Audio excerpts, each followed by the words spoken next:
and you're joining us down Temple Island. We have started the heat of the Silver Goblets and Nickalls Challenge Cup. And what a corking race we're in for here. The top of the screen, you've seen Tideway Scullers, Brown and Hodgson. On the bottom, you've seen Crabtree Rowing Club, Parish and Manners, and they're neck and neck. You know what I love about this? The Crabtree entry that's closest to us on the screen. This pair has not raced together since 1995. Special as that. That's pretty impressive. Maybe the Tideway Scullers crew might not even been born then, but I won't dig into them that much. Yeah, who you're seeing here on the bottom of your screen is Matt Parish and Richard Manners. You know, absolutely outstanding athletes, international athletes, both Oxbridge Blues, and they fancied another dig at it, and they went through the qualifiers, and here they are now coming up to the barrier, holding on to this a lot younger Tideway Scullers crew.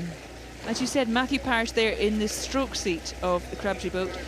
Won Henley back in 1990 and 1992, which is the 30th anniversary of that win in 92. So really rolling back the years in this one. And again, you know, as we're sculling well, they're rowing well, not letting the Tideway Scullers school get away from them, and just really, again, a really good tight pairs racing, which you want. You want that length, you want that power, and you want, you know, as far as you can get down the course. Let's just bring this race to them. And they have there. We've seen the stroke seat. Matt is very low, he's very loose, he's very long. He looks quite relaxed coming through his first 2 minutes of the race, compared to the Tideway Scullers crew on the top of your screen in the white, the red and the yellow hoops. Oh, they've just made a move, the Tideway Scullers crew. They've obviously gone through that marker at the barrier. The bow seats made a call. Kieran Brown, he said, let's go now. And they've just squeezed out an extra half a length. And that is a bit of a killer blow to this Crabtree crew, because you do not want to feel the puddles of the boat in front of you, do you, Catherine? No, you don't. And you can just see the warning from the umpire again, just moving the crews apart a little bit. Although their gap has opened up, you still don't want to be interfering with the crew behind you. So just trying to, it's John Hedger there as the umpire, just trying to separate the crews. And again, I don't know if it's these conditions. There's certainly a sort of a point in the race where the crews seem to be moving back to the middle, which always makes it a little bit tense for an umpire trying to keep the crews apart.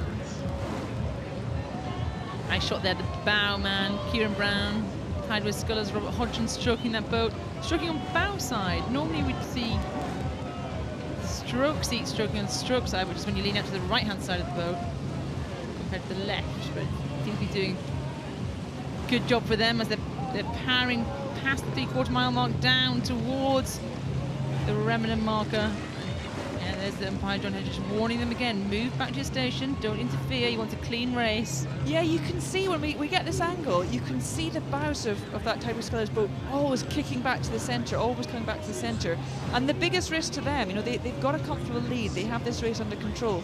But if the umpire warns them too many times, the biggest risk could be disqualification. So I don't know if they've got a problem with the steering or something's happened, but they just need to be very careful of John Hedger's flag waving.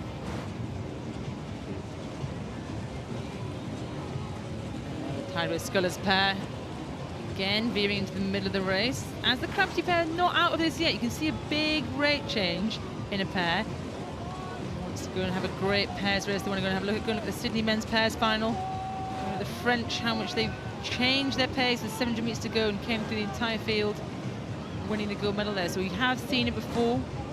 Can the Crabtree pair do something here? And this might be our last chance to mention that Matt Parish, he's got a son that's racing in the regatta. I'm not sure the last time we had a father-son combo.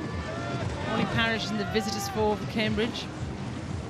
So hopefully he's got a little bet on trying to go further than his dad through the regatta, as we look at the backs there of Richard Manners and Matthew Parish. Little look over, telling them, keep your length, keep in it, keep this distance as small as possible. Yeah, and with Richard and Matthew there on the left of our screens. Again, they're saying they last raced together at the national trials back in 1995, and they've just been very, you know, they've been saying how much they've enjoyed getting back out on the water together, putting the pair back together, and then getting to race at this incredibly special regatta on, you know, Thursday of the regatta. So it's a really impressive performance for them, and it doesn't look like they've had sort of decades apart. And to be honest, Catherine, they look pretty good. They're, you know, these guys are some of the best athletes in their day, and they're here on this stage competing in the Silver Goblets, and they're looking competitive. And I think that's probably down to a lot of early mornings down on the Tideway, rowing at Crabtree, boat club based in Putney.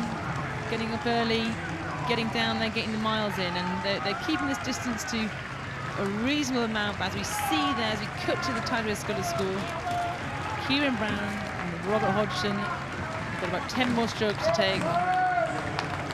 Yeah, very calm, very controlled from the Tideway Sculler School pair. They are just exactly where they want to be, crossing this finishing line. Again, not overly pressured for the next race tomorrow, comfortably controlled.